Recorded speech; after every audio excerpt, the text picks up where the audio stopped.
listeners, my name is Kimberly Sison from BSMA 1, and I am here to present my assignment on Chapter 10. So, my understanding on time value of money is that money at the present time is worth more than the same amount at the future due to its potential earning capacity.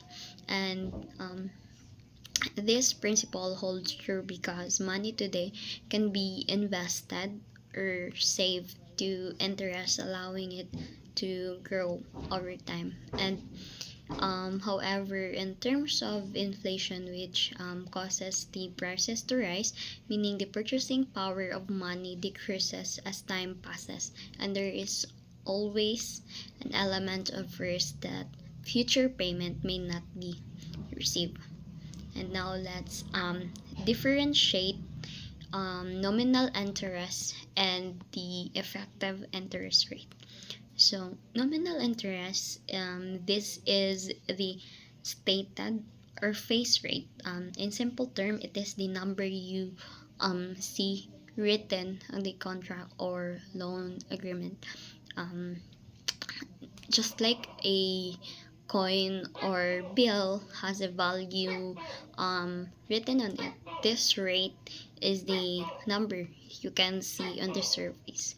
For example, if you borrow money and the contract or the papers says um, 10% interest per year, and that 10% is the nominal rate. It is the agreed percent regardless of whether they calculate the interest every month, every quarter, or every year.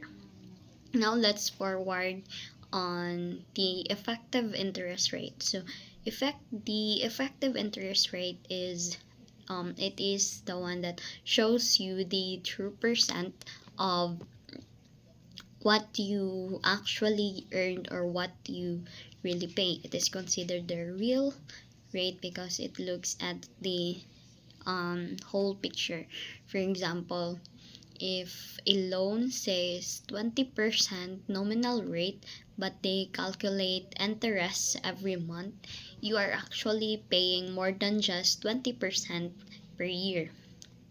Okay, that includes ang atong months na interest na nakalculate nila. And the effective rate and the effective interest rate might be the 12.68%, and that 12.68% is the real cost you are paying.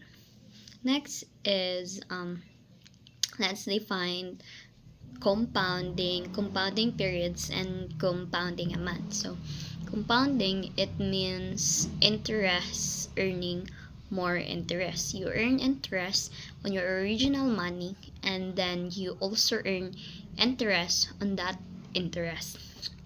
It really makes your money grow faster. While compounding period, it makes it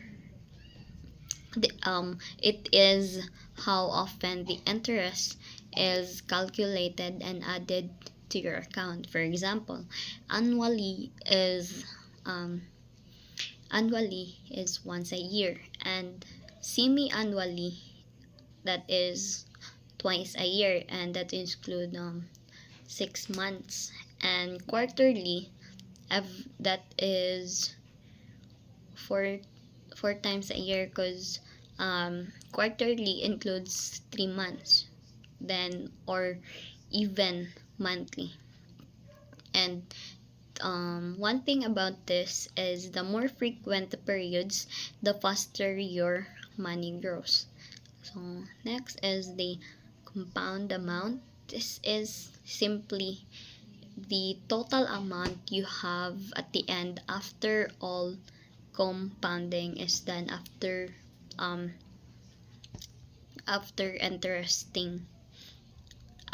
investing, and kanang na-include na dito ang mga compounds like the compounding periods. So next is the present value. So present value is the value of money right now. Like it is the amount that you have today, or the amount that you need to invest today to reach a certain goal in the future. For example, if you need 100,000 next year, the present value is that the present value is how much that 100,000 is worth today. So third, lastly, is the future value.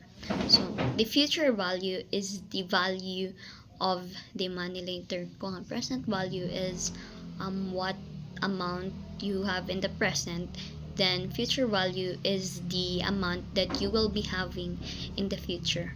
So it is the amount your money will become after it has earned interest over time. So for example, if you put 100 no if you put 10,000 in the bank today, how much will it be worth after 1 year or 5 years? Then the final amount, and that final amount is what you call the present, the future value rather.